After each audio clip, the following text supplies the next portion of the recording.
গণভোটের রায় বাস্তবায়নের দাবিতে আজকের এই বিশাল সমাবেশের সম্মানিত সভাপতি, আমিরে মজলিস, মজলুম জননেতা,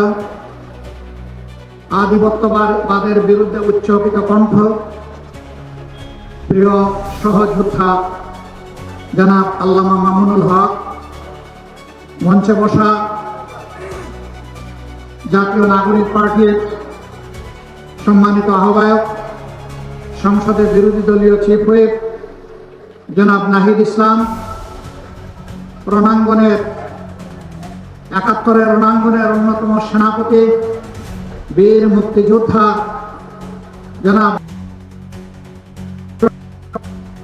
সহ জাতীয় নেতৃবৃন্দ, বাংলাদেশ খেলাফত মজলিসের সম্মানিত নেতৃবৃন্দ, প্রিয় দেশবাসী, সাংবাদিক বন্ধুগণ, আজকে যে মঞ্চে আমরা এখানে দাঁড়িয়েছি, এই মঞ্চের সাথে দুইটা জিনিস কখনো যাবে না। একটা আধিপত্যবাদ আর একটা ফেসিবাদ।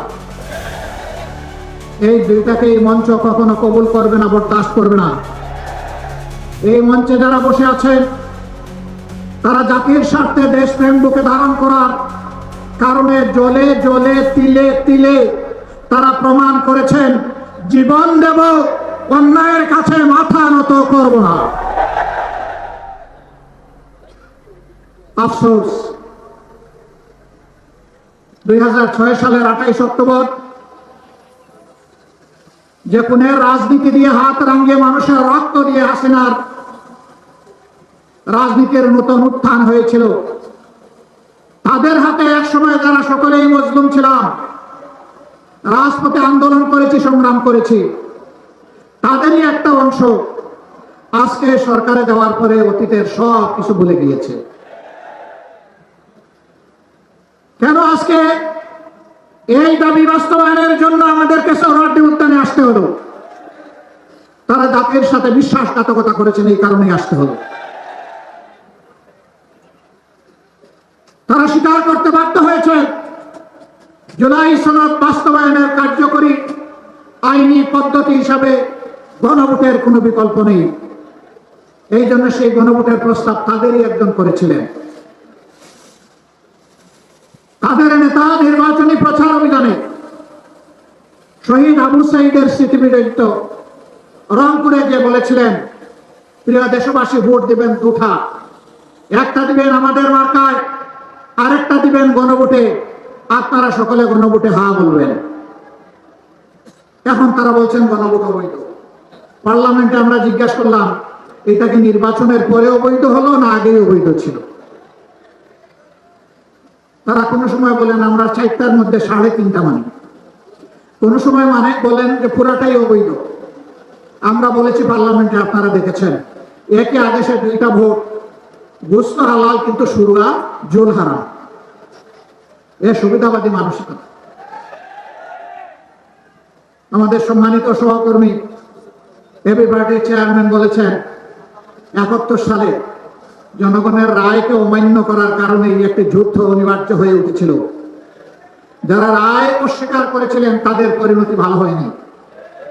এবারে যারা রায় অস্বীকার করছেন তারা নিজেদেরকে মুক্তিযুদ্ধের অবিসংবাদিত অংশ মনে করেন।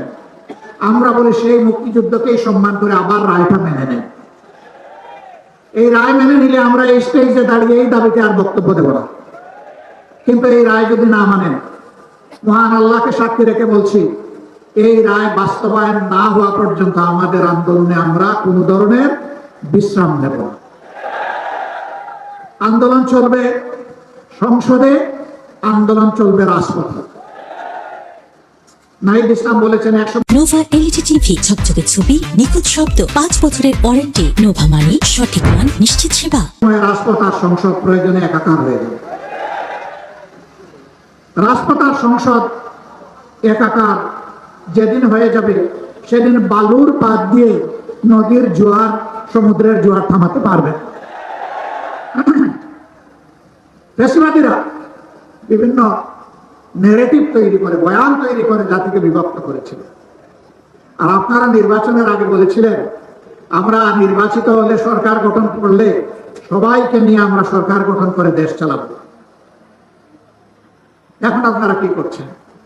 এক দলকে পাঠিয়ে দিচ্ছেন পাকিস্তানে, আরেক দলকে পাঠিয়ে দিচ্ছেন পেশোয়ারে, আরেক দলকে পাঠিয়ে দিচ্ছেন আরো কোনো দেশে, আর নিজেরাই দেশের জমিদারি দখল নিতে চাচ্ছেন। মনে রাখবেন, জুলাইয়ের দুইটা স্লোগান ছিল বড় শক্তিশালী। একটা ছিল উই ওয়ান্ট জাস্টিস, আরেকটা ছিল দেশটা কারো বাপের নয়, দেশ বাংলাদেশের জনগণের। আধিপত্যবাদের দূষকদেরকে তারা দেখি শত শত আলিম ওলামা বুকের তাজা রক্ত এবং জীবন দিয়ে এই দেশবাসীকে জীবন এনে দিয়েছে। আমরা সেই আলিম ওলামার সাথে বিশ্বাসঘাতকতা করব না। আমাদের যে যুব সমাজ, যে শ্রমিক সমাজ, যে কৃষক সমাজ, আপামার জনগণ, এমনকি 4 বছরের শিশু জীবন দিয়ে আমাদেরকে ঋণী করে গিয়েছে, আমরা তাদেরকে কথা দিচ্ছি, আমরা তোমাদের সাথে বেঈমানি করব না। আমরা অবিচল সামনে এগিয়ে যাব ইনশাআল্লাহ।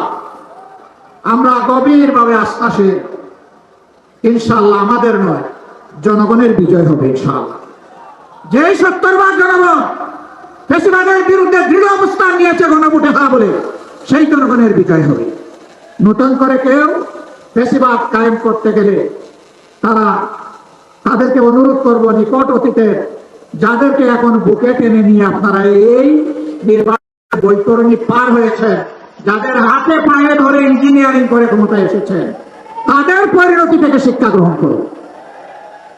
সম্মানিত ভাই বন্ধুগণ, তারা সংসদে দাঁড়াইলেই বলেন একটা সুষ্ঠু নির্বাচনের মধ্য দিয়ে গঠিত সরকার।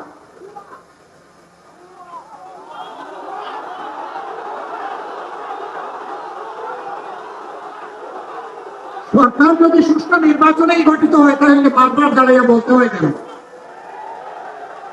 মেকিয়াভেলির একটা কথা আছে, তুমি যদি কোনো মিথ্যাকে এস্টাবলিশ করতে পারো, তাহলে একবার বললে হবে না, 100বার বলতে পারো। হ্যাঁ, ইতিমধ্যে রাজসাক্ষী 2 জন পাওয়া গেছে। একজন সাবেক সরকার, এই ইন্টারিম গভর্নমেন্টের একজন উপদেষ্টা, তিনি বলেছেন আমরা ওদেরকে মেইন স্ট্রিম হতে দিইনি, ওরা পাওয়ার কথা ছিল 168, নামিয়ে এনেছে 68। তাইলে তিনি স্বীকার করে নিয়েছেন যে একটা নিরপেক্ষ সরকারের অংশ হয়ে তিনি দেশবাসীর সাথে বিশ্বাসঘাতকতা করেছেন। তিনি বলেন নাই যে আমি নামিয়ে এনেছি, বলেছেন আমরা নামিয়ে এনেছি বহু বছর। তাইলে বাকি বছরগুলা কারা? এদের চেহারাও জাতির সামনে আপনি তো বলে দেন, একা এর দায় নিবেন কেন? আরেকজন সংসদের ভিতরে স্থানীয় সরকার প্রতিমন্ত্রী বলেছেন যুবকরা ছাত্ররা আন্দোলন করে ফ্যাসিবাদের পতন ঘটিয়েছে, আমরাও ছিলাম। তবে ডক্টর মোহাম্মদ ইউনূস ক্যাপ্টেনের হাতে লন্ডনে গিয়ে পতাকা দিয়ে এসেছেন, ক্যাপ্টেনের হাতে নাকি ট্রফি দিয়ে এসেছেন। ট্রফি যদি আগেই ক্যাপ্টেনের হাতে চলে যায়, তাহলে এটা ছিল নির্বাচন নামের তামসা। তারা স্বীকার করে নিচ্ছেন মৌলানা মামুনুল হক সংসদে গেলে কি হতো?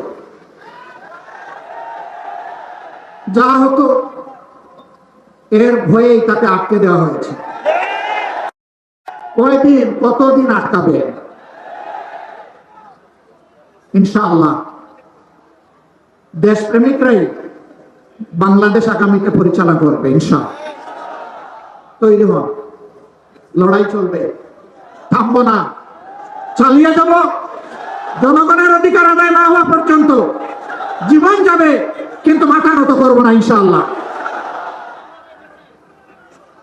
আজকের এই সমাবেশ থেকে আমরা আরেকবার প্রতিজ্ঞা নিলাম, ইনশাআল্লাহ জুলাইকে সম্মান করব, বুকে ধারণ করব, জুলাইয়ের সাথে বেঈমানি করব না।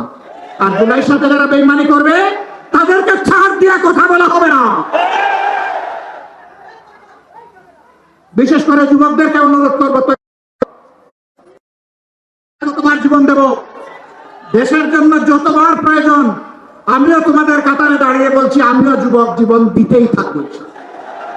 বিড়ালের মতো বাঁচতে চাই না, 100 বছর, 1000 বছর, সিংহের মতো বাঁচতে চাই 1 সেকেন্ড। এর মাঝে আর কোনো